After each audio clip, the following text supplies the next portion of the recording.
Hey listeners, it's Kara, your host. After 176 amazing episodes and hundreds of book recommendations, I wanted to make it a little bit easier for you to find your next great read. The Bookish Lights Roadmap is your guide to all 175 podcast episodes, sorted by genre so you can quickly find the stories that fit your reading mood. From picture books to adult novels and everything in between, it's the perfect way to explore past episodes and discover new favorites. You can find your copy of the Bookish Lights Roadmap at www.bookishlights.com/read/roadmap, or just click the link in the show notes.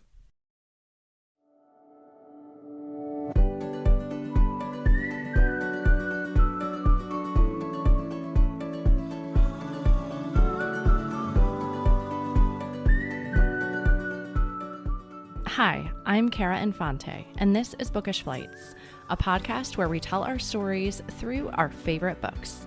Each episode features a bookish guest where we will talk about reading, life, and the seasons we're in, all through a thoughtfully paired book flight of recommendations for you. If you're looking for meaningful book recommendations and a space to slow down, you're in the right place. Welcome back to the Bookish Flights Book Club. Today I'm joined by Carmela Dutra, author of the cozy mystery A Murder Most Fowl. We're going to talk about the inspiration behind the story, why food trucks make the perfect setting for a mystery, the sibling dynamics at the heart of the book, and what readers can expect next in this series with book 2 coming, Hot Wings and Homicide. Welcome to the book club, Carmela. Thank you so much for having me, Kara. I'm so excited. This is my very first book club. To kick it off, I have a few more scheduled throughout the year, but I'm really excited to start my first one with you. Yes, listeners, you might recognize Carmela's voice. She joined me, I think it was episode 167, right? Was that our episode? It was in the high 100s, but before Okay. you hit your big milestone of 200, which again, congratulations on that one. Thank you. Yeah, I'll have to look it up. I'll include it in the show notes if listeners want to go to that one as well. But for those that maybe don't know much about you and how your path to becoming a cozy mystery writer, can you tell us a little bit about you? So I'm a Bay Area author, and my cozy mystery series is set here in the Bay Area. But before I got there, I was a children's author and illustrator for several years. And I worked toward the end exclusively with school districts, where I would use my STEM education series called Little Katie Goes to the Moon. And I would come in and do author workshops with students, teach them the fundamentals of storytelling, character development, and a very easy to follow structure for elementary students. And I loved it. It was great. I actually quit my job as a wedding photographer because I was so busy. And then pandemic happened not long after. So at that point, I had all this time on my hands and I always wanted to try adult fiction. So I wrote a horrible sci-fi novel and I queried that. And I still don't to this day know why I wrote sci-fi. I was probably watching something that inspired it. And so even though it truly was horrible, oh my goodness, I look back at it and I'm like, what were you thinking? But it gave me that, I guess, permission that I needed for myself to know that I can write an adult novel. I queried it. I had about six agents. Yeah, 6 agents who did a full request. And they gave me really great feedback, but they all said the same thing. It was too slow. There was too much comedy. And there was mystery. So 4 agents had suggested I try my hand at a rom-com because they thought my voice would lend well to that. And 2 agents suggested I try cozy mystery. And at that point, it was like a light bulb moment because that's 80% of my bookshelf. Why I didn't start there, I don't know. Like I said, I was probably watching something and that's what gave me the idea to do sci-fi. Again, don't know why, but that led to me writing my draft of A Murder Most Fowl. It's still the same title. And I spent over the course total 3 years querying literary agents, and A Murder Most Fowl received 197 rejections before I signed with my literary agent, Lindsay Guzzardo. And she worked with me. We got that bad boy into shape and we sold 2 Crooked Lane books in a 2-book deal. So here I am. Yeah, I didn't know that it had 197 rejections. Yeah, I just kept at it. I'm very tenacious, maybe a little bit too stubborn, but I wanted to see, I wanted to make sure that I did my due diligence with it and know that at the end I've exhausted all of my options before I shelved it. And I was close. I was actually close to shelving it at that point when I got my email from Lindsay asking if it was still available. So that was, yeah, that's how it all happened. And now that's I just turned in a new series to her. So this is where I'm at now.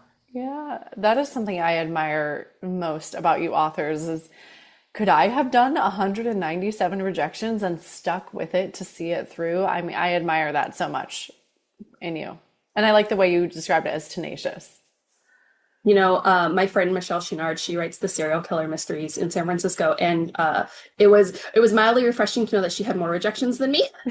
When we were talking about it, she's like, "I was in the 200s," and I'm like, "Yes, I was. I'm not alone." But I mean, it really does. It does take a lot of effort, a lot of work, and for a lot of authors who are in the trenches, it really takes an emotional toll. So, Yeah. don't compare yourself and don't think, wow, I should keep going. You have to do what's going to be best for you. And each manuscript is different. Every author is different. So do it how it works best for you and protect your mental health. Yeah.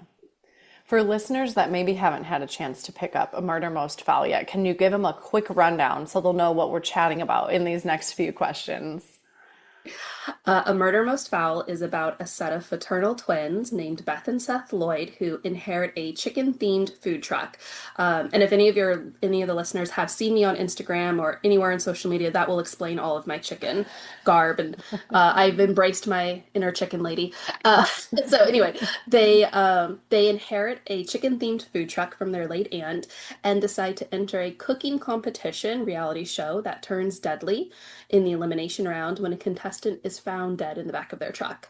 And the stakes for my sleuth are really high because not only was she the last one seen arguing on camera with the victim, but her and the victim had a rivalry outside of the show.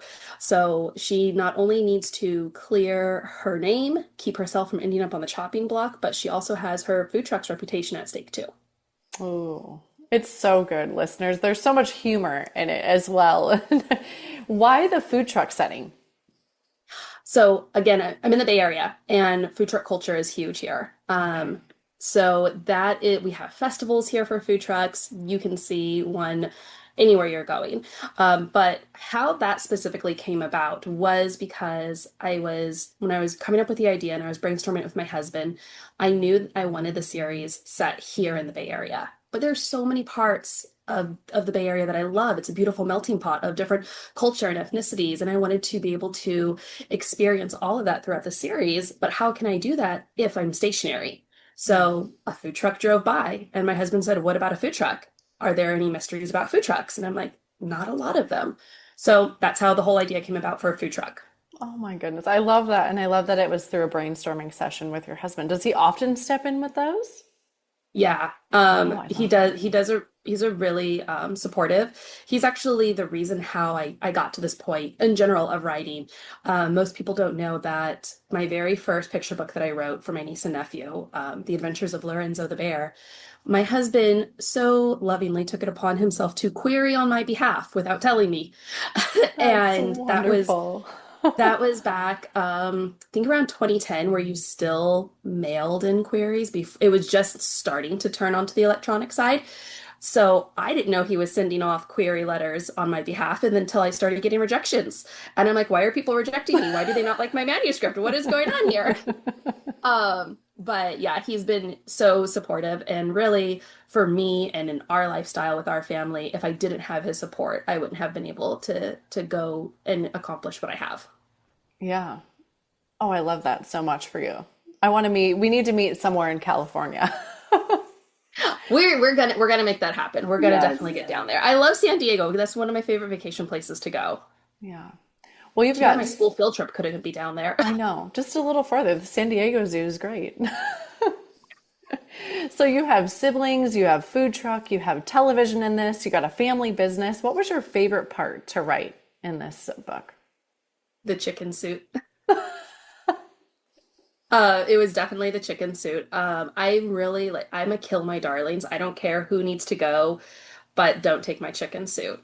And I said that to my agent, and I said that to my editor, and thank goodness they were both on board. Like, no, we love the chicken suit. If anything, we want more of the chicken suit. Yeah, so because I mean, it was a gimmick that I leaned into, but it added natural humor into my Yeah. writing.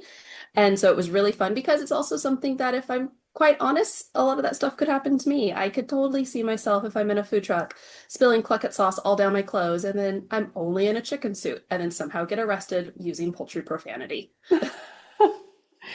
There's something that I love with cozy mysteries, right? With that balancing of humor with the crime scene in that. And your book has so many of these like witty, funny moments as you're hearing Carmela talk that's really coming through.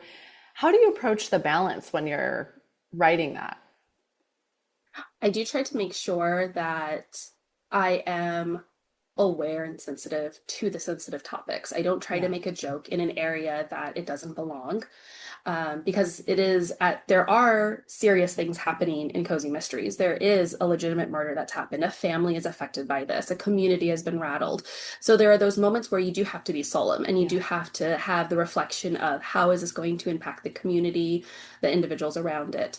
But in that same token, part of the reason why I love cozy mystery so much is they take that seriousness and they balance it with humor and lightheartedness. Because at least for me, some of how I get through some of the heaviness in life is through a lighthearted way by balancing it with jokes and trying to find some sort of positive outlet when there is something negative happening. Yeah.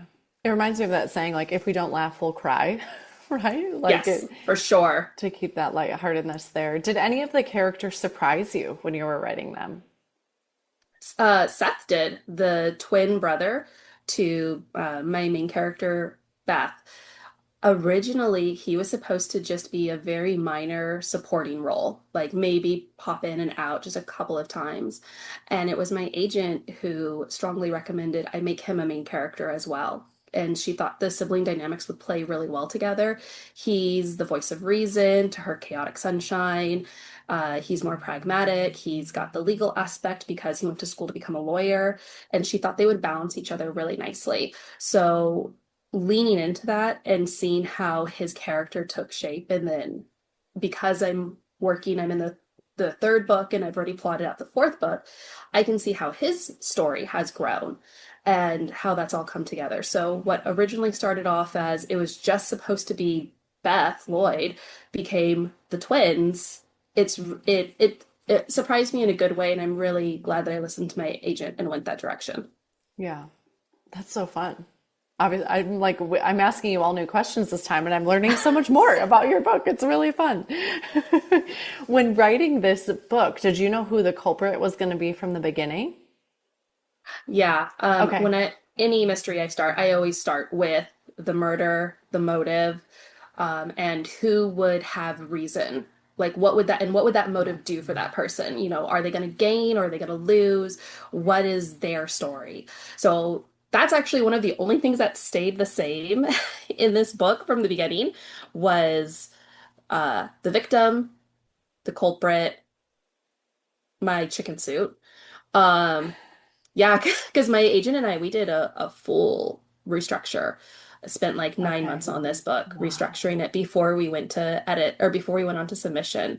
And then my editor, Faith, she just gave me so much helpful suggestions and she taught me so much. So when I look back at it, there's a lot from my original manuscript that doesn't exist anymore, but it's okay because the book is so much better because I listened to their guidance, and I'm so Yeah. thankful to both of them.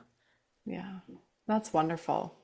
Well, let's open it up. Lisa, if you want to jump in, if you have anything you want to say or a question, we can do that. So I noticed that there's book two. Are you working on book three and four as well in the series?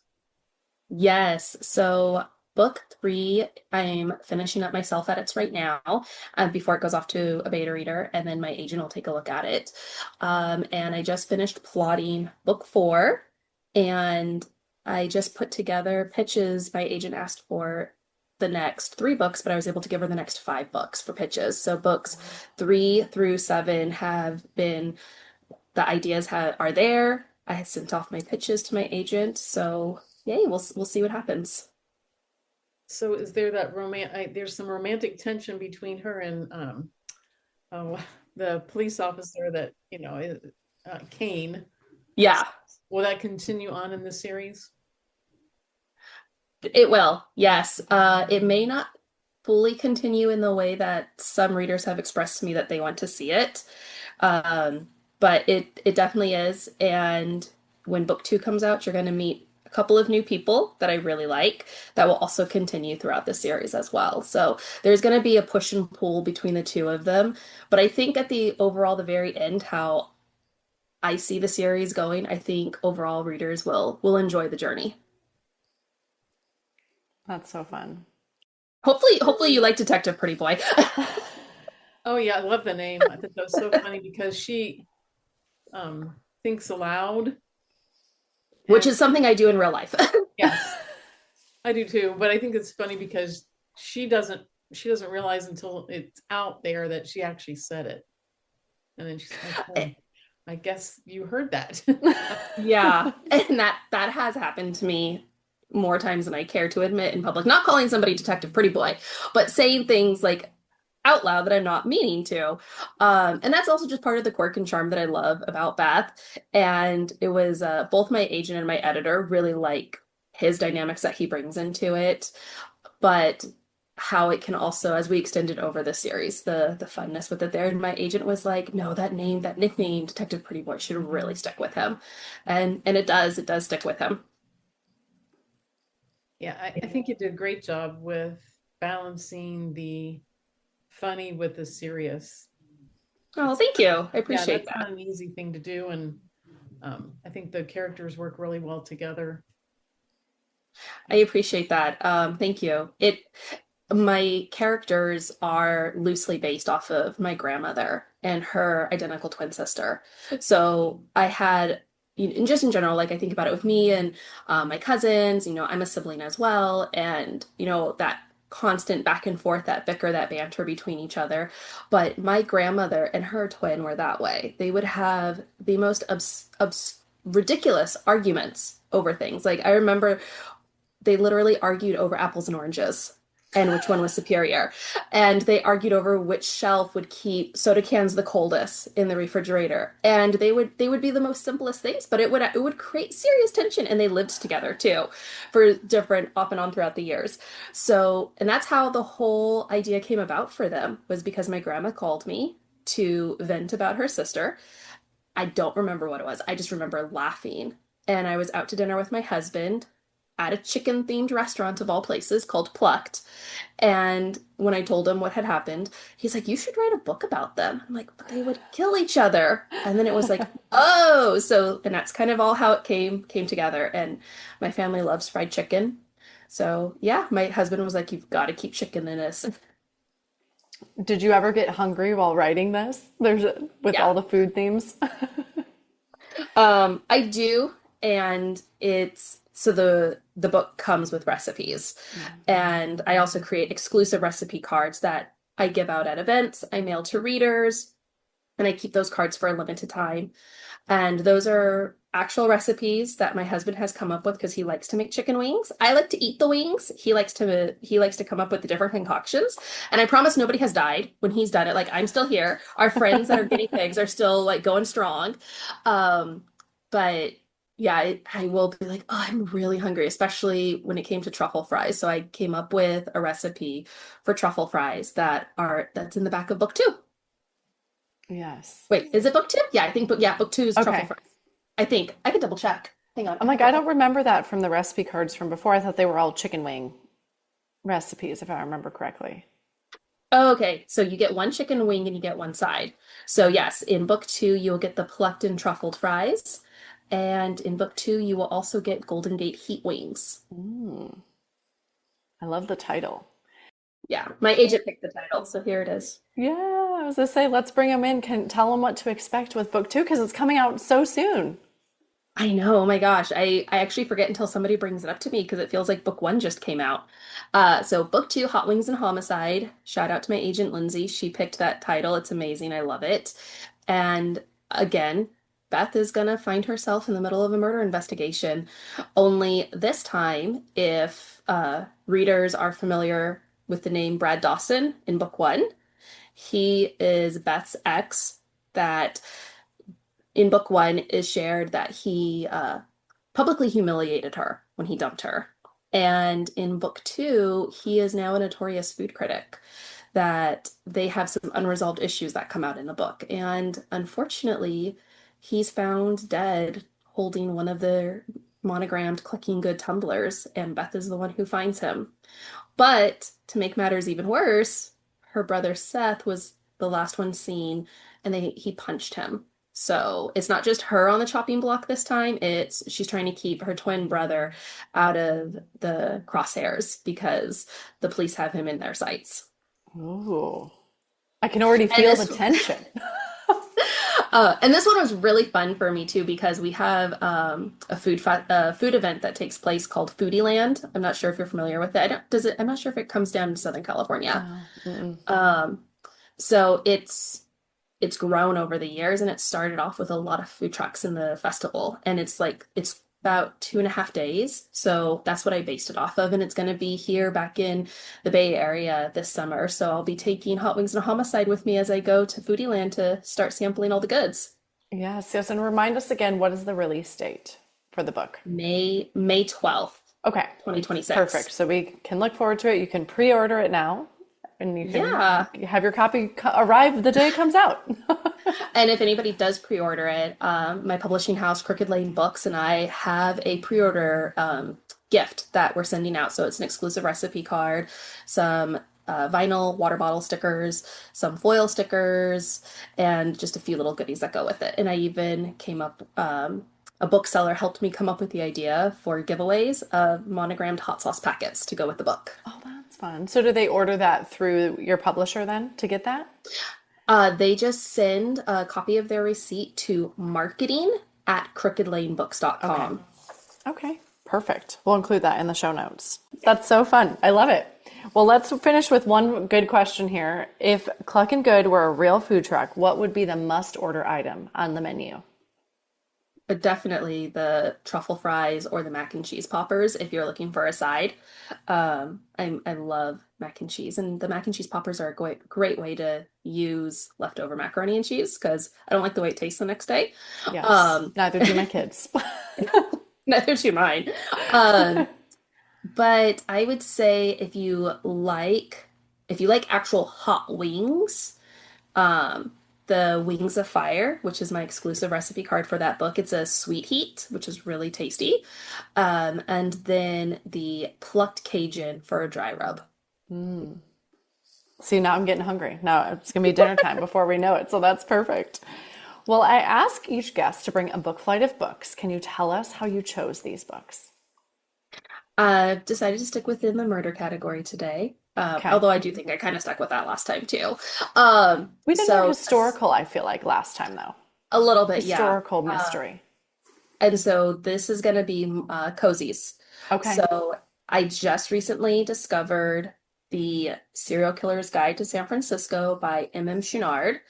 And I absolutely loved it because I'm also a true crime person too. So that series, A Serial Killer's Guide to San Francisco and A Tour to Die For, is about a true crime walking tour guide throughout the city.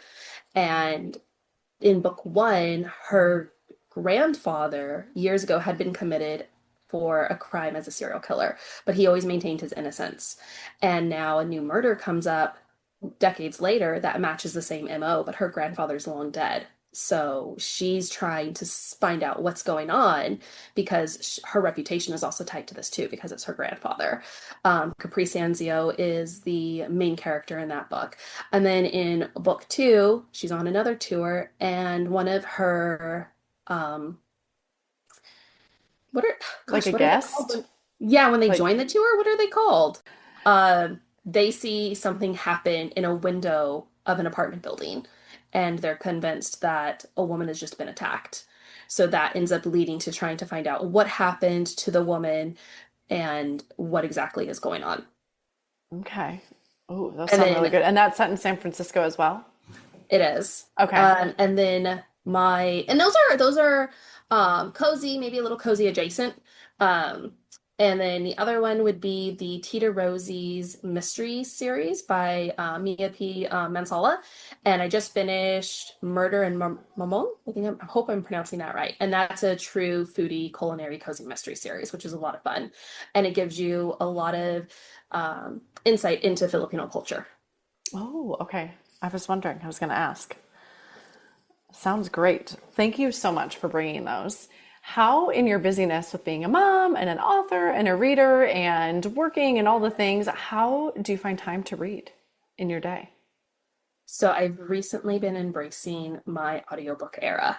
I'm really picky with narrators, but I've found some that have been like really captivating for me. And I realized it all comes down to the narrator, especially if it's a dual narration. That really keeps me engaged. Yeah. So that's what I've been enjoying. And then in the evenings, I try to read an hour before bed, and that's been fun listening to the audiobook while I follow along with the physical. That's been a different experience. I had a reader online suggest that, and I was like, "Oh wow, this really did help in like just a different immersion experience with reading a book." Yeah, we had a member that she's not with us today because she's stuck in the blizzard, but she had suggested to us at one of our last book clubs about she'll read the physical book for a few chapters just to kind of get into the story and figure out who the characters are. And then she'll turn on the audio to kind of solidify who they are in her mind. And if she likes the narration, then she'll stick with it. And it's just a fun way that she had found. And I've been trying that recently, and it's allowed me to get through books a little bit fast. I'm not a very fast reader on the page. So when I can mix the audio, which I have way more time for than physical copy reading, yeah, it is a really delightful experience. So thank you for sharing yours too, because I haven't tried then actually doing it at the same time. So I need to try that now. Yeah, I do. I like the audiobooks for that reason because, like you mentioned, there's more time. So I'm doing dishes, I'm running errands.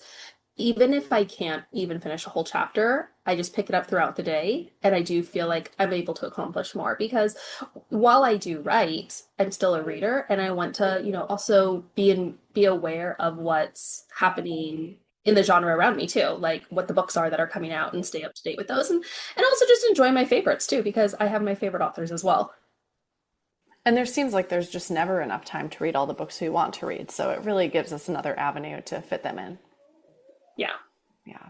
Well, how I love to end our show is with our speed round of questions that you can answer really quick. So what book do you recommend the most to your friends?